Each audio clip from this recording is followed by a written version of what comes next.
Today we're going to be doing a skip trowel texture on a ceiling that was prepared. This drywall has been put over a plastered ceiling to take care of a crack, and we're just kind of doing the old time method. We're using a hawk and a trowel. So one of the first things I'm going to do, I'm using regular joint compound that comes in a bucket.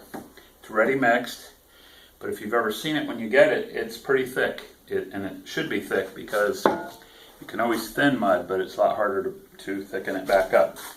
So what I've done, I've worked with some mud that's right straight out of the pail.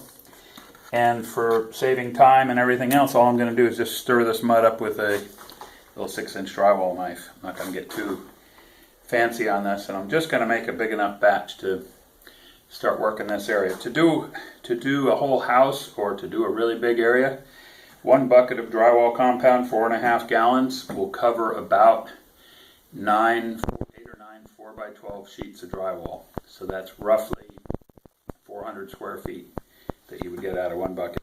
Now we're not putting it on in a solid way. We're going to be putting it on where there's some bare places, and we're going to have high and low relief. I'll show as I'm doing it how we're going to create a texture, and it does need to be painted over, but once it's painted over, it will have a nice blend of high and low. And what I'm going to do is just hand stir some mud, just pushing it around with a 6-inch knife, and I've added a little bit of water. You want to add water gradually when you do this. So what we're doing right now is making about 1/3 of a bucket or 1/4 of a bucket. I took pretty thick mud. If I show you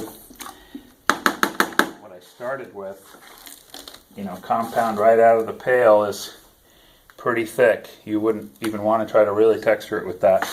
What I'm trying to make is a good workable thinner mud. Got to realize the thinner you make mud, the more it wants to drip and fall off of your knife or off of your trowel. So do learn how to work it and keep something under it while you're holding it up there. And I'll be showing in 1 minute. Well, I'm going to work off of stilts today, and you could just use a utility bench like I have here, an aluminum bench. Or I've seen all kinds of different ways to get yourself up close enough to the ceiling. You typically want to be 1 foot to 1.5 feet from the ceiling, so I'll probably be closer than that. I'm just working this mud. I'm going to get it where it kind of looks like soft ice cream. Some people call pancake batter thickness. We can take a little more water and just normally I add my water a few ounces at a time, 1/2 cup at a time maybe. And we're just stirring it around until we get it a little thinner. You can work it from slightly thinned to very thin.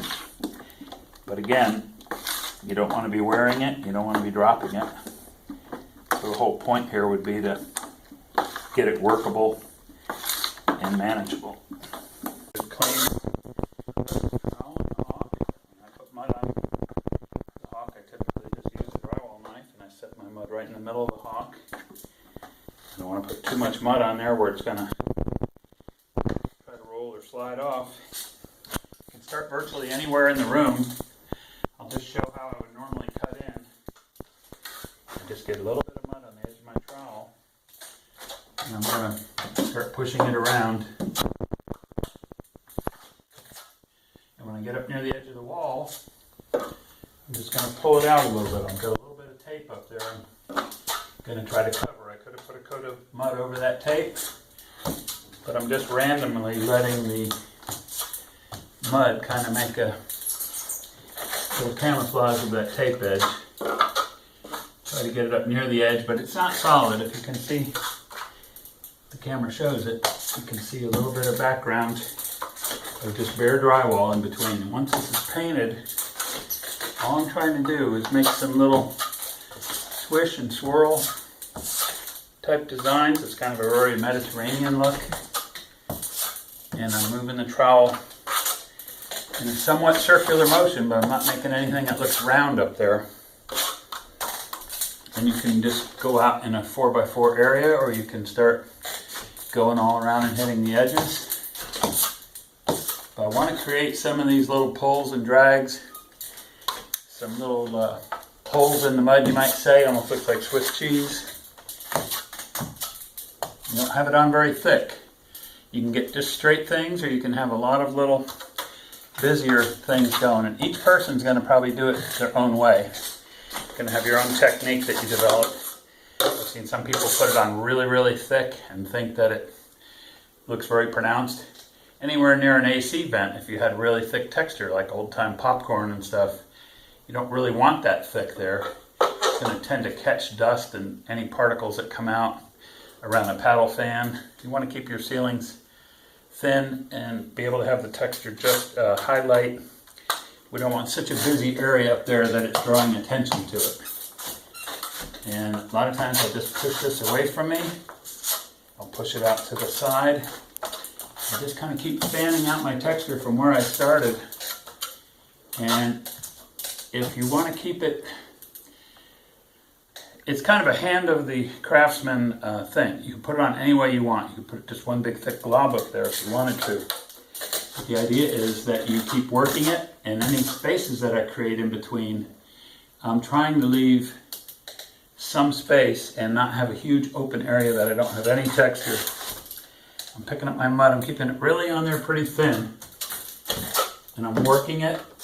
The whole idea is just to kind of have it all blend, have it all look pretty much the same. That's about how much mud I put on. We covered about a 4x5, 4x6 area.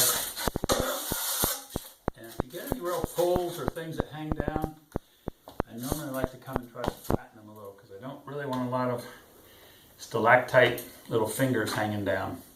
But I just wanted to show what this would look like, and maybe at the end I'll show what the whole room looks like.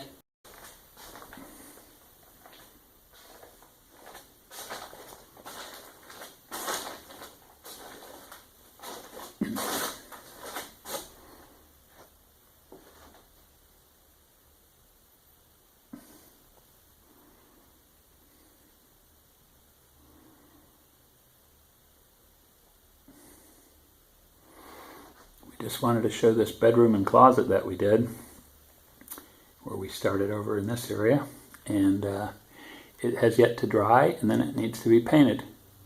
Okay, this is what it would look like painted and completely done, wall to wall. It's just in a small hallway, but you can see some of the relief of the high and the low, and it creates a very nice effect. Different than a stomp texture, different than knockdown, obviously different than popcorn. Popcorn in our part of the country has become pretty passé, so people want something different. And this is an older plaster home, so this really lends itself to a plastered wall finish, or the look of a plaster home. And it's kind of a classic style or design.